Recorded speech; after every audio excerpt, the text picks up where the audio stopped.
Hey, so we've already added and subtracted complex numbers. Today we're going to go ahead and multiply. As a quick refresher, a complex number is made out of something that is real and something that is imaginary. So you might have some real numbers like 1, 2, 3, 4, and you might be combining those with some imaginary numbers like 2i. So something like that. We're going to go ahead and multiply those today, so let's get after it.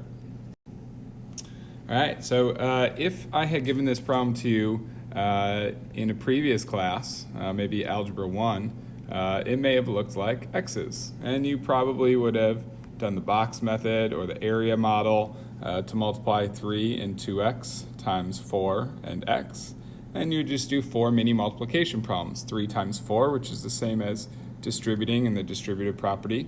3 times x, which is the same as distributing in the multiplying in the distributive property, 2x times 4, which would give you 8x, and then 2x times x, which would be 2, and then x squared, and you would combine 12, and combine those x's, and combine the x squared, and you would be done.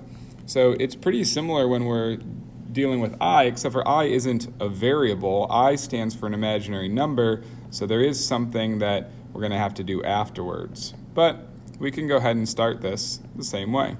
3 times 4 is 12, same as in that corner. 3 times I is 3i, kind of like 3x. Then we have 8i, kind of like 8x. And then we have 2i squared, kind of like 2x squared. So when we go to combine those, we got 12 plus 11i plus 2i squared. But I is not a variable. It's a number. It's just like decimals were invented. I was invented in the bottom corner here when we had a square root of a negative. So I is the square root of -1. That's okay. That just means we have this new type of number in our problem.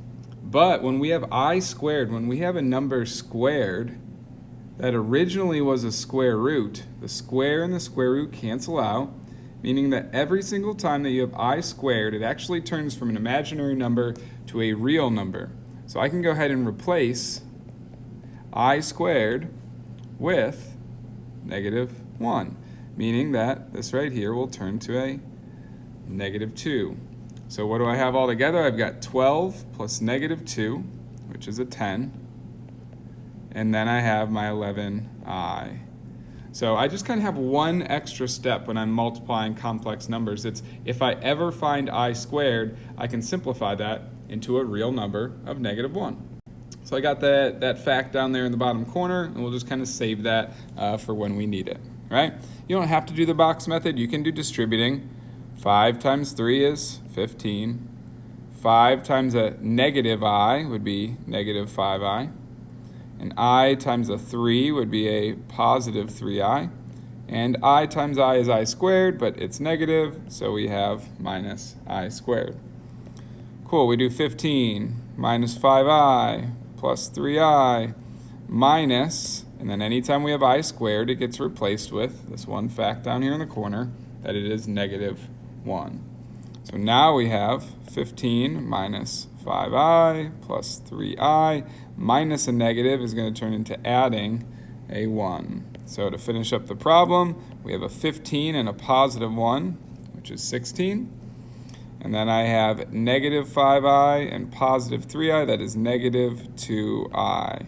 So again, if you want to use the distributive property, you're welcome to. If you want to use the box method, the generic rectangles, the area model, you can go ahead and do that. Either way, it's going to get you to the same 15. It's going to get you to the same 3i and -5i, which simplifies right there. And then anytime that you have I squared, it's going to go ahead and change to a -1. So this whole box right here is going to go from -I squared to a -1, which is a +1. All right, let's go do one more in case we have 3 sets of complex numbers that we have to do. I'm going to go ahead and do the first 2 parentheses. 2 times 3 is 6. 2 times I is 2i. 3 times I is 3i, and I times I is I squared. Before I go ahead and do the next distributing, I'm going to go ahead and simplify. Remember that Whenever we have I squared, we really have -1. So what do we have in this problem? We have a 6 with a -1, so that's a 5. And I have 2i plus 3i, which is 5i. So again, that I squared got replaced by a -1. Cool, now I just have another problem to do. So notice I had I squared, but I simplified it before I went ahead and did my next step. 5 times I, 5i. 5 times 5, 25. 5i times I is 5i squared, and then 5i times 5 is 25i. Lots of 5s in there. All right, so there's something we can simplify. Remember that I squared is a -1, which means that 5 times -1, this whole thing is going to go to a -5. All right, let's go ahead and write our final answer. We have 5 i's and 25 i's. That is 30i. And then I have 25 with a -5, which is +20. And there I have my final answer. So hopefully that's a quick little short lesson on multiplying complex numbers. But I threw some positives, I threw some negatives. I also threw 2 complex numbers, and we also multiplied 3 complex numbers.